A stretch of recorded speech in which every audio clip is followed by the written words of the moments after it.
ये जो वर्डिक्ट है ये सुन के लगता है कि गुस्से में लिया गया कोई एक डिसीजन है, क्योंकि इससे तो ना इंसान का भला होने वाला है ना कुत्तों का। ये वर्डिक्ट में बोला गया है कि सारा जो कुत्ता है, करीबन 3 लाख कुत्ते जो दिल्ली में हैं, उनको पकड़ो और परमानेंटली पाउंड में डाल दो। सीसीटीवी कैमरा ऑन रहेगा, एक भी कुत्ता बाहर नहीं आएगा, कोई चाहे भी तो अडॉप्ट नहीं कर सकता। अब 3 लाख कुत्तों के लिए जगह ढूंढना मुश्किल है। दिल्ली में तो मिलना बहुत ही मुश्किल है, क्योंकि कॉलेज के लिए जगह नहीं मिलता, हॉस्पिटल के लिए जगह नहीं मिलता, कुत्तों के लिए कहाँ जगह मिल जाएगा। अगर ये 3 लाख कुत्ता हमने समझ लिया कि पकड़ा गया, विद इन 2 मंथ्स हमने इनको पकड़ भी लिया, उसके बाद क्या होगा? इनको रखने के लिए जो जगह चाहिए वो काफी बड़ा होता है, डॉक्टर्स चाहिए, 1.5 लाख 2 लाख स्टाफ लगेगा, हर वीक खाने का खर्चा होगा 5 करोड़। तो इतना पैसा है हम लोगों के पास? मुझे तो नहीं लगता कि है, और है भी तो इसको और भी कई चीजें हैं देश में जिसके लिए यूज करना चाहिए। सो ये ऑर्डर जो है ये वायबल नहीं है, इसका इम्प्लीमेंटेशन होना बहुत मुश्किल है, हो नहीं पाएगा। और बात करें अगर एनिमल स्टैंड पॉइंट से थोड़ी देर के लिए सोचे तो इतने सारे डॉग्स को एक साथ रखेंगे तो मारामारी होगा, क्रॉस इन्फेक्शन होगा, आधा से ज्यादा डॉग 1 या 2 हफ्ते में मर जाएंगे।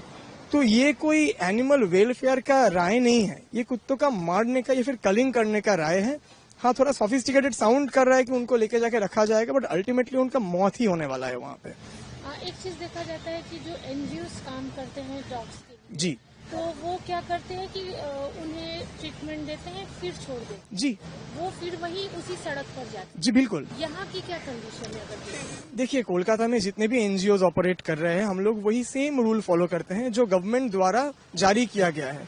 डॉग्स को उठाइए, उनका ट्रीटमेंट कीजिए, अगर न्यूटर करना है न्यूटर कीजिए, और उसके बाद उसको वही जगह जहां से उसको लेके आया गया था वहां पे छोड़ दीजिए। यही नियम है। अब ये जो रूल है वो सुपरसाइड कर रहा है हमारा प्रीवियस रूल को, तो ये भी करना बहुत मुश्किल है। ऐसा भी होता है कि जब आप लोग डॉग्स उठाते हैं जी एनजीओ के लिए, जी, तो सिर्फ स्ट्रे डॉग्स नहीं रहते, कुछ पेट डॉग्स भी आप लोगों को मिलते हैं? बहुत सारे।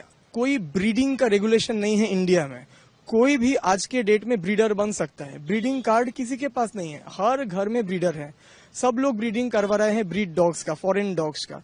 और फिर ये इतना सारा ब्रीड्स अवेलेबल है मार्केट में, इनका प्राइस बहुत कम है, लोग खरीद सकते हैं बहुत इजीली। गैलिब स्ट्रीट बोल के एक मार्केट है श्याम बाजार में, वहां पे 3000 में आपको ब्रीड डॉग मिल जाता है। लोग सोचते चलो खरीद लेते हैं, उसके 2 दिन बाद 3 दिन बाद 1 महीने बाद उनको समझ में आता है ये तो बच्चा नहीं रहने वाला, ये तो बड़ा होने वाला है, खाने का खर्चा है, दवा दारू का खर्चा है, सब कुछ है। तब क्या होगा? रास्ते पे छोड़ दो। हमें ढेर सारा कॉल्स आता है, सारा दिन के सोनारपुर स्टेशन में एक लैब्राडोर को बांध के चला गया, बारुईपुर में स्पिट्स को छोड़ के चला गया। हम लोगों के पास ऑप्शन नहीं रहता, क्योंकि वहां पे रहेंगे तो रास्ते के कुत्ते, दूसरे एनिमल्स उसको नोच खाएंगे, वो घूमता रहेगा रास्ते पे, उसका घर नहीं है वो रास्ता। तो हम उसको लेके आते हैं, यहाँ पे शेल्टर देते हैं। हमारे शेल्टर से उनका इजीली अडॉप्शन हो जाते हैं, अगर वो लोग एग्रेसिव नहीं है तो उनका इजीली अडॉप्शन हो जाता है। कहीं कहीं उनका बहुत मेडिकल कंडीशन खराब होते हैं, जिनका मेडिकल कंडीशन खराब है आपने देखा होगा हमारे शेल्टर में कई है जिनके अडॉप्शन नहीं हुआ, वो परमानेंटली हमारे साथ रहते हैं। जितना उनका आयु है, उनका नेचुरल डेथ तक वो हमारे साथ रहते हैं।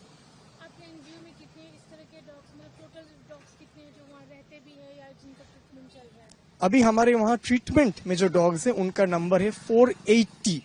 जितना डॉग अभी परमानेंटली हम लोगों के साथ है, जिनका कोई ना कोई एलिमेंट है जिसका बीमार की क्योर नहीं हो सकता, वैसा डॉग है अभी 130।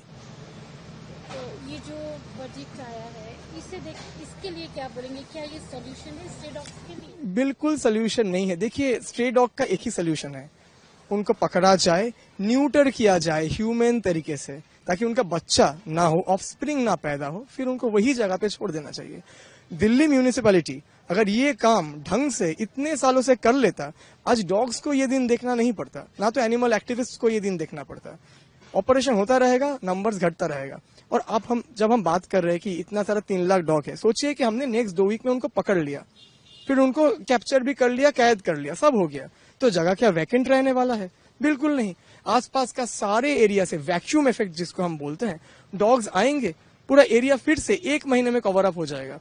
लेकिन वो डॉग्स वैक्सीनेटेड नहीं होंगे, वो डॉग्स न्यूटर्ड नहीं होंगे। ये जो स्ट्रे डॉग की जो प्रॉब्लम है वो सिर्फ दिल्ली में नहीं, हर सिटी में। कोलकाता की बात करें, देखिए, मैं स्ट्रे डॉग और प्रॉब्लम्स दोनों वर्ड को एक साथ तो यूज करता नहीं हूँ, क्योंकि स्ट्रे डॉग्स प्रॉब्लम नहीं है। कोलकाता में बहुत सारे एनजीओज अच्छे से काम कर रहे हैं, जोरों शोरों से स्टेरिलाइजेशन एफर्ट चल रहा है। केयर गिवर्स बहुत एक्टिव है, बहुत अच्छे लोग हैं जो जुड़े हुए हैं, तो चल रहा है। लेकिन प्रॉब्लम ये है नंबर ऑफ डॉग्स इतना ज्यादा है, गवर्नमेंट को थोड़ा आगे आना पड़ेगा, उनको स्टेरिलाइजेशन करना पड़ेगा, उनको एनजीओ के साथ टाई अप करना पड़ेगा, पार्टनरशिप के काम करना पड़ेगा, उसके बाद जाके सुधार आएगा सिचुएशन में। यहाँ पे भी एक पॉन्ड है, शेल्टर है, एक डॉग पाउंड है कोलकाता में जो धापा साइंस सिटी के आसपास लोकेटेड है, जिसका बात जिक्र ना किया जाए तो अच्छा है। कोई वहां पे अपना डॉग्स भेजने के लिए रेडी नहीं है, बारिश होता है वो डूब जाता है, वहां पे ट्रीटमेंट काफी घटिया है, तो हम लोग कभी अपना डॉग वहां पे नहीं भेजते।